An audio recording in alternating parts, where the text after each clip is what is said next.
Happy Friday. Okay, so this is not exactly best new thing in the world territory, but it's close. Because starting last night and then carrying on all through the day today, this, can I point at it? Yes, I can, was one of the hashtags that was trending on the Twitter machine. And even if you do not use Twitter, and so the idea of something trending doesn't really resonate with you as a measure of volume, I'm telling you, you will still get this, I promise. So the hashtag is InfoWars Pickup Lines.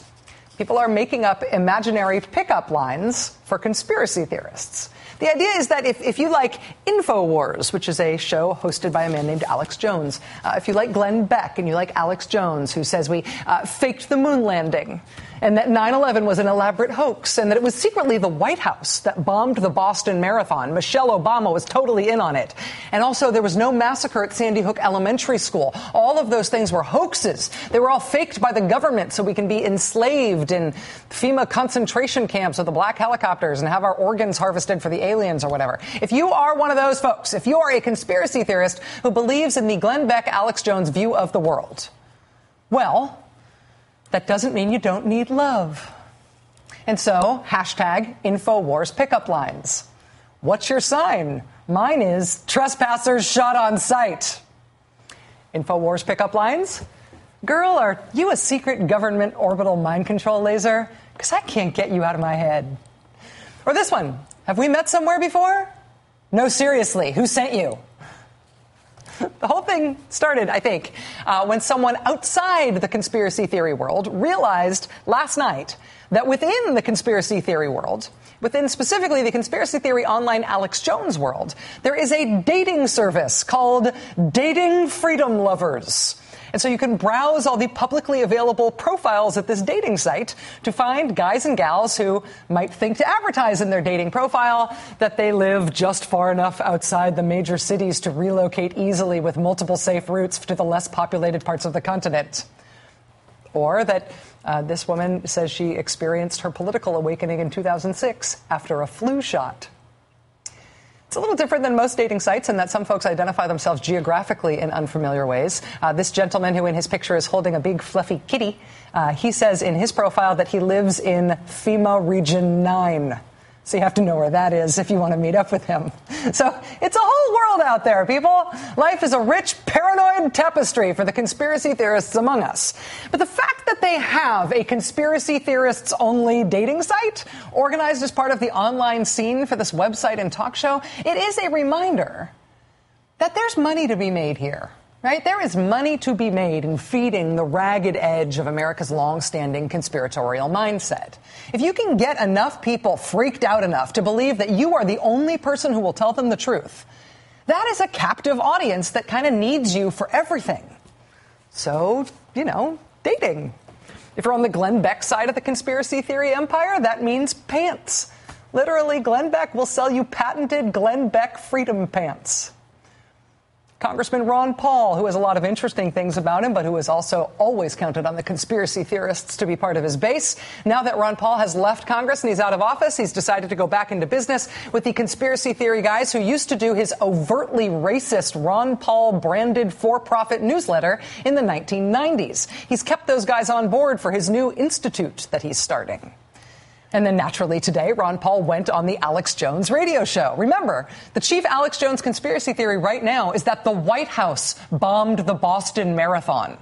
The government did it as a false flag attack as part of a New World Order conspiracy involving Marxism and fascism and helicopters. And I think there was something about Mexico, but honestly, I got a little lost trying to figure it out. That's what Ron Paul did today. He spent the day with Alex Jones. And, I'm sure it's good for business. These guys have a good racket going. And they have all been in the racket for decades.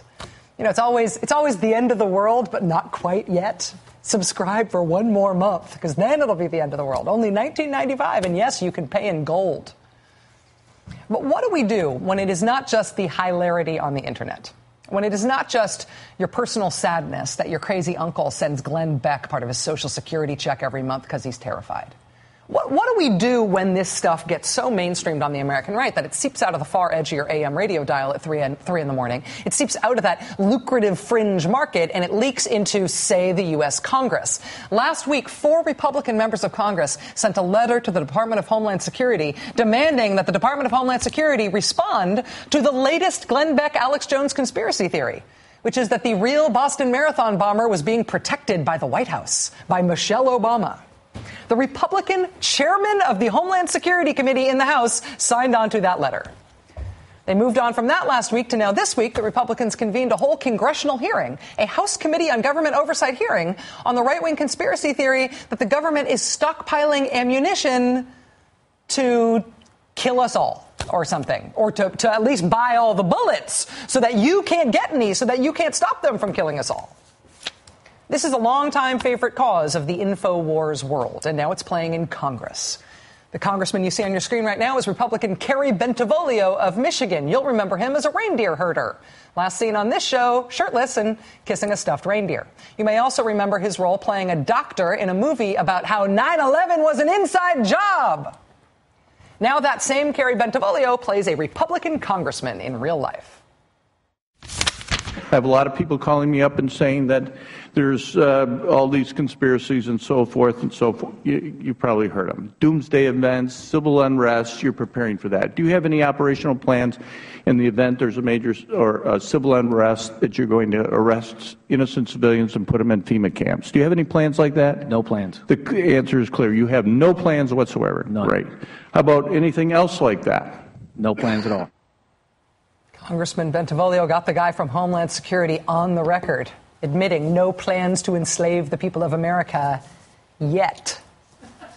But they better not try, because today Oklahoma Senator James Inhofe introduced a bill to block government agencies from buying ammunition, along with Oklahoma Congressman Frank Lucas, because, you know, I live in FEMA Region 9 or whatever. Want to meet my kitty?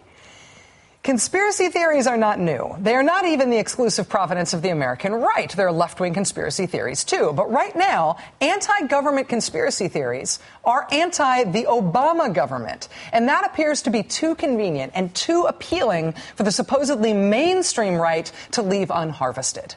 And so the fringe has become the center. And so the Republican chairman of Homeland Security is writing conspiracy theory letters about the real bomber. And they're convening conspiracy theory hearings. And Republican senators are introducing conspiracy theory legislation that actually posits that the government is stockpiling bullets so it can kill us all. And they're doing it upon the advice from the folks who say that the Newtown shooting was a hoax. It didn't really happen. And Michelle Obama is shielding the real bomber of the Boston Marathon because it was an inside job just like 9/11. I get that the guys who sell this stuff for a living have a reason to sell this stuff. There's always going to be a very, very, very exciting market for these things. But when a political party sees profit in it, when a political party decides to seek political advantage by trafficking in this stuff and courting it and popularizing it, that is a different thing. And I am not sure we know how that ends. That does it for us tonight. We'll see you again Monday night. Now it's time for the premiere of Caught on Camera, Terror in Boston. Please have a great weekend.